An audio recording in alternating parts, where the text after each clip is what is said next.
tremendamente importante para la zona. Y yo creo, vamos a empezar por el primero, que es Mandisoví. Perfecto. Bueno. O Bagre Azul, o Flor Azul, o lo que sea. Sí. No sé cuál es pero todos dicen Bagre Azul. Bagre Azul, exactamente. Ahí está. Correcto. Tuve el privilegio, tuve la alegría, el orgullo, etcétera, etcétera, de haber vivido mis 10 primeros años en un campo lindero a Mandisoví. Campo que ya venía de mi abuelo, y justamente ahí lo viví con mis padres hasta que me trasladé. Es decir, del 50 al 60 estuve en ese lugar. Así que conozco bastante de la zona,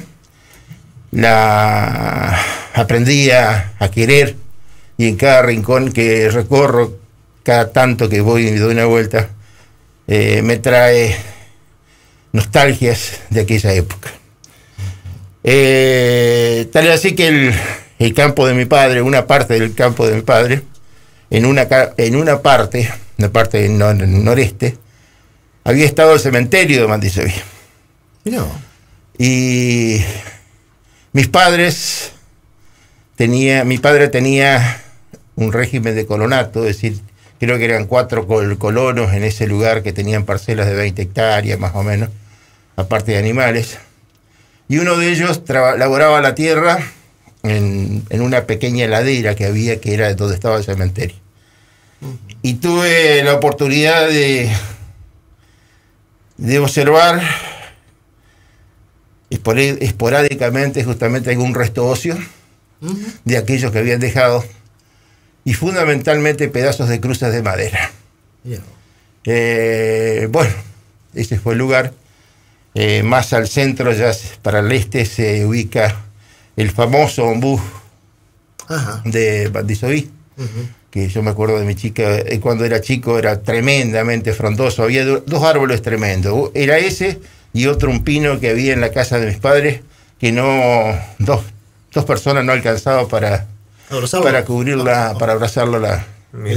Un pino raro. Y por supuesto, en ese entonces, estoy hablando década del 50, el ombú era frondoso. No era cuidado, pero frondoso. En el año 60, yo creo que fue la intendencia del doctor Celestino Toller, que puso un monolito en ese ombú. Y otro en el centro de la ciudad, uno más pequeño, lo ubicó en el centro de la ciudad, es decir, donde había estado la capilla de Mandisoví. Ese monolito sirvió de referencia aparte del ombú. Yo me acuerdo que cuando en el 79 estuve de intendente, hice arreglar el predio, cercarlo, 1 hectárea más o menos, rellenar las raíces del ombú con tierra, porque ya el ombú ya empezaba a flaquear, y aparte colocar un mástil con una placa recordatoria del pueblo y municipio de Federación, en el 169 aniversario de la fundación de Mandisoví, y en el año del segundo traslado a su tercer emplazamiento. Homenaje a los fundadores de esta comunidad. Federación, noviembre 16 de 79. Eso, bueno, yo al tiempo voy, y ya el alambrado que había protegido el ombú ya había desaparecido. Lo habían roto los animales, era un campo donde pastaban animales bovinos, y generalmente en la época de sequía les llamaba la atención el pasto que había en ese lugar, y es más, comían la corteza del ombú. Bueno, siempre ese ombú, las veces que lo vi, siempre un retoño tenía. Después, a lo último, lo veo que era todo negro, que lo habían sacado. Ahí existen 2 teorías, una que se podría haber recuperado, capaz estaba todavía verde. No puedo decir que sí, porque yo no presencié eso. U otro que se secó. Hay que tener en cuenta que los ombúes en la zona han desaparecido, prácticamente. Es decir, en toda esta zona antes había muchos, y sobre todo de muy grosso tamaño, y han desaparecido. Es decir, puede ser no sé, por las heladas, por el cambio de clima o algo, pero desaparecieron prácticamente todos. Y yo, mirá, te digo, en este momento hay creo uno que está a la entrada a la ciudad en la primera estación, de Católica, digamos, y uno muy pequeño que los tiene los sopapos Ademar para poder conservarlos también. No conozco, ojalá y haya más, porque había montes, había lugares muy espectaculares llenos de ombúes que eran muy, muy lindos. Sí, Humberto, sí, está bien. ¿Tenés algo más para comentar? Te iba a hacer la pregunta. Bueno, es así que quedan estas dos. La tradición oral, que se fue transmitiendo a través del tiempo, nos hizo soñar de que Belgrano había descansado en el ombú, cuando pasó para su campaña del Paraguay. Por eso ese ombú, por eso yo calculo que ha sido testigo de esa época, porque era muy, muy frondoso, muy antiguo. Y lo otro que está es el recuerdo, una pequeña construcción de ladrillo y cemento que está rota en este momento. Es decir, que dice Capilla Mandisoví, 1810-1960, a los celosos pastores de la parroquia de Federación. Eso está caído, está abandonado, está en un campo lindero. Claro. Y, sí, está todo privado eso. Sí, es decir, el ombú siempre fue privado. Pero el ombú, lástima que, qué sé yo, no hubo nunca un inversionista que pudiera hacer. El ombú tenía una casa, que la tiene todavía porque la han reciclado, que es la del abuelo del doctor Bucharán. Una casa muy linda, dos aguas, pero muy linda. Creo que esa era de fines de 1800. Mira. Que esa se hubiese podido recuperar.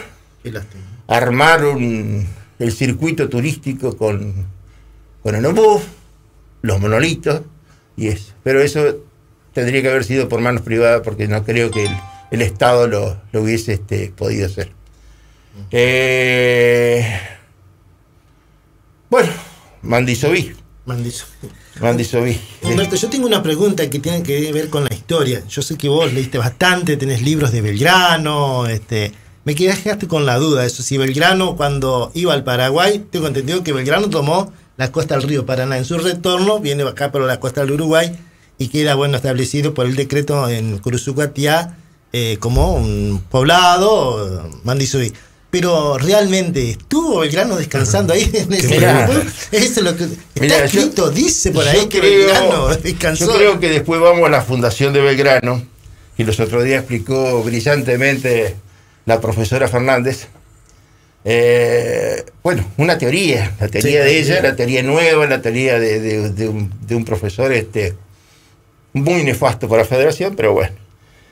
Pero si vos agarrás el decreto, dice: por cuanto los vecinos del pueblo de Mandisoví han acreditado su amor a la patria y acreditado a la justa causa de nuestro augusto rey, que defendemos don Fernando VII, franqueándome todos los auxilios que han estado a su alcance para el ejército de mi mando, teniendo presente además sus anteriores méritos y servicios, que se han manifestado por el intendente de Cetio, don José Alberto Calcena y Echeverría. Yo digo esto, si vamos a interpretación de Belgrano, para mí con esto estuvo Belgrano. Porque Belgrano, en su vida para Paraguay, evidentemente Mandisoví los ayudó. Claro. Y los ayudó ahí. Bueno, mirá. No se discute que a la vuelta estuvo, que pernoctó, que lo designó a Pablo de Areguatí como comandante de las fuerzas, pero eso me lleva a pensar eso, que estuvo.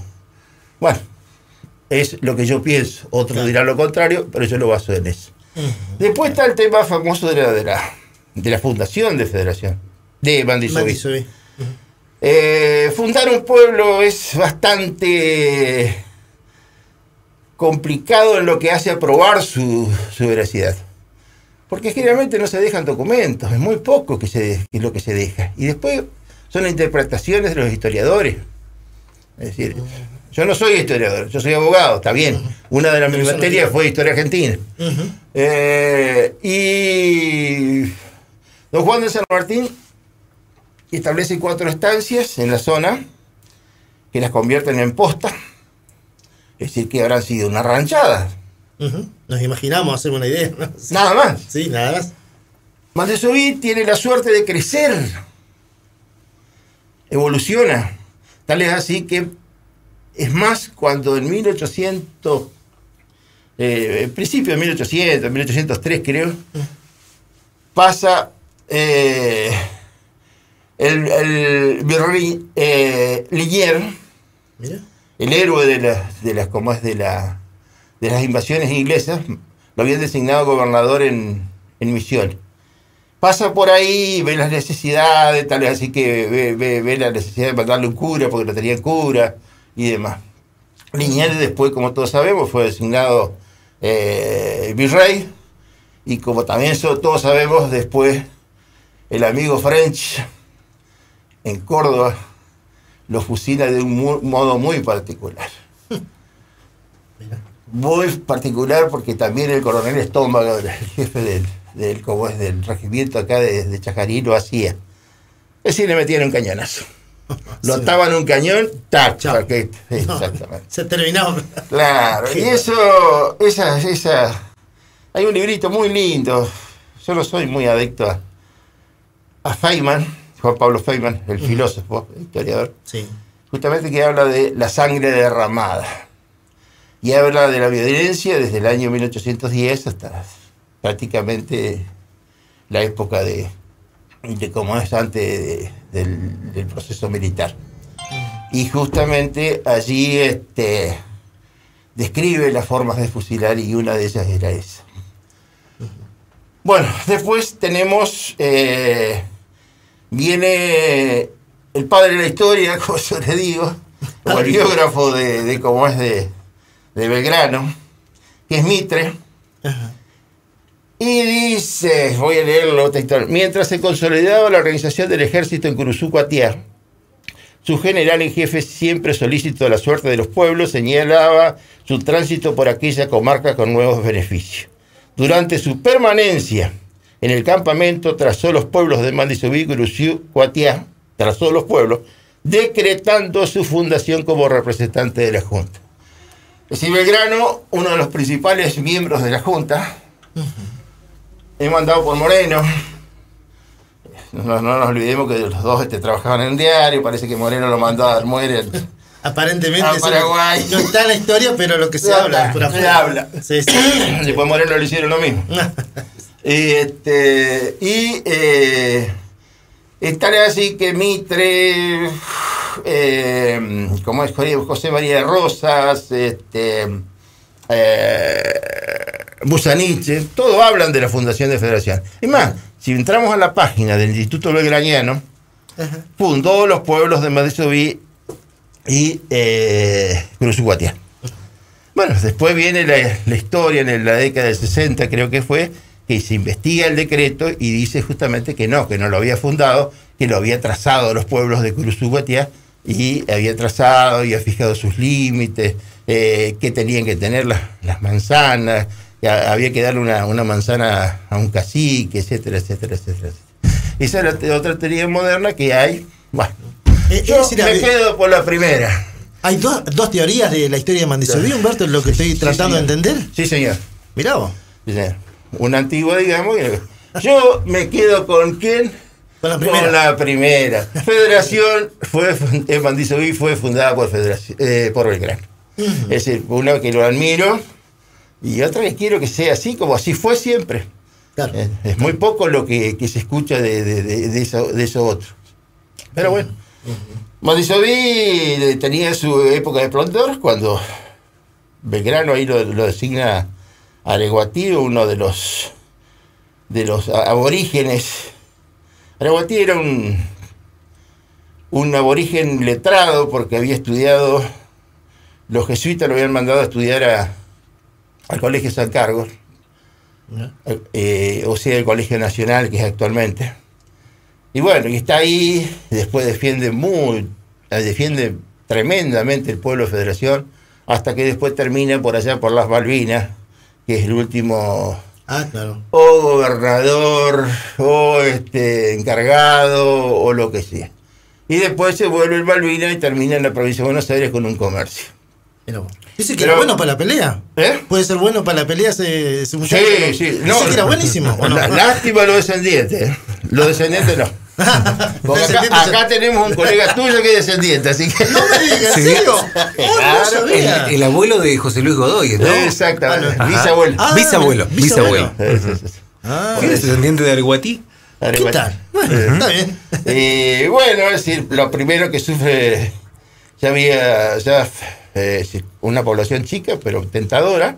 Lo primero que sufre fue en el 1811, después que pasó Belgrano, creo que en abril pasó Belgrano. Sí. Sufre la invasión de los brasileños, lo llevan detenido a Areguatí, que después huye, y los correntinos recuperan Mandisoví otra vez. Es decir, es una época terrible. Después, 2 años más tarde, tenemos un hecho lamentable. El lugarteniente de Artigas, Domingo Manduré. Lo escuché. Domingo Manduré. Eso es un acólito de él, guerrero por supuesto, y creo que es en 1813 toma Mandisoví y hace una masacre. Artigas estaba ubicado en Salto Chico cuando hubo el éxodo, estaba ahí y toman Mandisoví, que después lo recuperan otra vez los correntinos, los correntinos le debemos mucho. Es decir, Artigas, para mí, no es santo de mi devoción. ¿No? No. Mira. Federación, no sé si te acordás, en la calle Mitre, que era la principal, terminaba en la Costanera, con un mástil, una media rotonda. Ya que estamos hablando hoy en la mañana. Mira vos. Y de un lado estaban los restos de Guarumba y un busto, y el otro lado estaba un busto de Ergete. Cuando el traslado, yo era bastante enemigo de traerlo a Artigas. Y bueno, al final hubo que hacerlo porque había sido regalado por el pueblo uruguayo. El pueblo uruguayo no tiene absolutamente nada que ver. Y entonces lo ubiqué en el museo. Está en el museo, está con Guarumba, está con Salas, que son los dos próceres, digamos, prácticamente, y falta uno que no le hemos dado importancia, pero es tremendamente. ¿No empieza el apellido con A? No, el apellido con C. Te digo, Pablo de la Cruz. Y que tiene familiares de Federación. Y yo debería estar orgulloso. Hay muchos próceres, gente que tuvieron Acevedo, Domingo Acevedo, mandaron. ¿Quién es Domingo Acevedo? Tenía mucho que ver con el traslado de Mandisoví a la Vieja. Yo lo tomaba como Urdinarray. ¿Quién ordenó? Urquiza. ¿Quién ejecutó? Es decir, hizo hacer las cosas, Urdinarray. Pero ¿quién ejecutó realmente la relocalización y traslado de Mandisoví a Federación? Domingo Acevedo. Por supuesto, lo anduve buscando en el cementerio, desapareció el cuerpo. No, hablo de Pablo de la Cruz. Pablo de la Cruz sí fue uno de los más grandes combatientes que tuvo el pueblo guaraní acá en la zona. Es el único general de batalla. Es decir, que obtuvo su grado de general en batalla, en Caseros. Urquiza lo nombra general. Es decir, era tremendo. Y... ¿vos sabés quiénes son los familiares? No tengo ni la menor idea. Me estoy enterando de nuevas cosas que tiene la historia. Bochín Miller. La familia Miller. Familia Miller. No, la familia Rollano. Bueno, la familia Rollano tiene ya así vamos a decir una de las personas. Está justamente la China, bueno, están los otros, pero Bochín Miller. Yo conocí unos descendientes que habían allá en la Vieja, que a uno le decían, ¿cómo vino a vivir hasta acá, a lo nuevo? ¿Cómo era? ¿Dónde está la casa de Bochín? Ahora no recuerdo cómo es que le decían. Doña Micaela. Ajá. Doña Micaela Rollano Cano. Esa fue una prócer, digamos, también, que la tuvimos, que fue, bueno, no sé qué más, a qué vamos a hablar, pero esa fue que le entregó a... Hay una anécdota acá, dice que cuando la trajeron a esa señora, fue un familiar a doña Micaela, yo le iba a enseñar a encender la cocina eléctrica. Pero no, dejá que yo... Increíble. Un gran personaje. Pues sabés que nosotros lo sacamos a la luz en la inauguración de la ciudad. En la inauguración de la ciudad, como es cuando estaba Jorge, Rafael, no vamos a decir el apellido.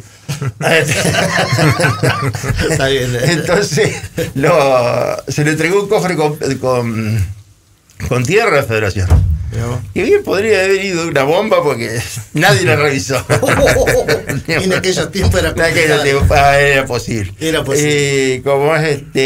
Y doña Micaela, como una ciudadana vieja e ilustre, justamente fue ella como por su edad, que nos entregó con un chico de la escuela primaria,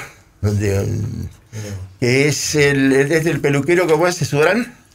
Sergio. Sergio. Exactamente. Dice que la familia Subarán ya estaba acá en Mandisoví, ¿no? Según una historia que hubo. No tengo tanto. Pero puede ser, sí. No sé. Uno escucha, va rescatando y va... Claro. Perfecto. Claro. Mucha gente por reconocer que uno va escuchando y digo, ¿escribiste un libro? ¿Estás escribiendo? ¿Lo vas a hacer? Benito Pastori escribió un libro. Ese río, pero ¿por qué no puede escribirlo? ¿No escribiste nada? La verdad que lo felicito a Benito porque fue un sueño de muchos años. A Benito, a quien le aprecio mucho. Lo estoy leyendo, muy bueno. Son historias que él ha vivido o que le gustan o que le han impactado, y realmente decir, me está faltando un poco lo de Federación, que todavía no he llegado a eso, pero la verdad que hay que felicitarlo, 80 y pico de años, ha logrado hacer su libro, que soñó durante años, y bueno, y lo mío está dando vueltas. No, pero lo mío es otra cosa. Yo estoy trabajando con lo mío, que por ahí me acuerdo, no es esto. Esto es Mandisoví y demás cosas, lo mismo que Belgrano. Es producto del interés de una de mis hijas. Ajá. Yo tengo una hija en Paraná que es médica. Mirá. Y apasionada, primero se dedicó a los griegos, todos los griegos, después un día le regalé la Divina Comedia, lo único que le faltó ir a Florencia a ver el coso. Y ahora se empezó con los próceres, con la historia argentina. Ajá, está con la historia. Y es fanática de Belgrano, fanática. Fanática, es decir, mal de esa que y esa es la que me aporta mucho, y a veces, verá papá, y bueno, yo le tiro lo que tengo, ella me tira lo que tiene, etcétera, etcétera. Fue espectacular que lo voy a conectar como una anécdota. Un día dice, papá, yo me voy a ir a mirar dónde está la tumba de Belgrano, en Buenos Aires. Acá no se va. Y aparte visitar el Instituto Belgraniano, que tiene mucho material. Que los Instituto Belgraniano, el presidente, que era un descendiente de Belgrano, en el año 79 yo lo declaré su ciudadano ilustre, no me acuerdo, así. Habría que buscar el pelote de archivo que puede estar. Entonces se va a Buenos Aires a buscar. Ubica donde el convento Santo Domingo, Sucre y Belgrano, y Avenida Belgrano, y entra a la iglesia, no veo absolutamente nada, salvo una pequeña plaquita en la entrada de la ciudad, en la entrada de la iglesia, no era en el atrio, claro. Porque dice, ahora desaparecido, lo habrán llevado. Tuvo la suerte que a la salida se encuentra con un cura joven. Le digo, mi padre, ¿dónde puede estar la iglesia? Dice, mira para arriba. Y está frente al convento de Santo Domingo, hay un hermoso mausoleo en altura, que tendrá como 2-3 metros fácil justamente, y ahí están los restos muy pobres de Belgrano. Otra cosa, el tema, la muerte de Belgrano es otra historia. Perfecto. Así que realmente decir eso es lo que me lleva a veces a estudiar. Y el libro, y bueno, el libro vendrá. Cuando tenga que venir. Bueno, ahí está. Humberto, muchísimas gracias. La verdad que estuvo bárbaro. Para otro momento para hablar de Belgrano, pero el 20 de junio va a ser este. Perfecto, para el año que viene. No sigo, yo te dije por eso, menuda. Pero Humberto, no me digas. Gracias, Humberto. No sigo. Gracias por la visita, un placer. Bueno, gracias a ustedes y que sigan trabajando bien. Con nosotros Humberto Artui haciendo un poco de revisionismo histórico a las 10 de la mañana.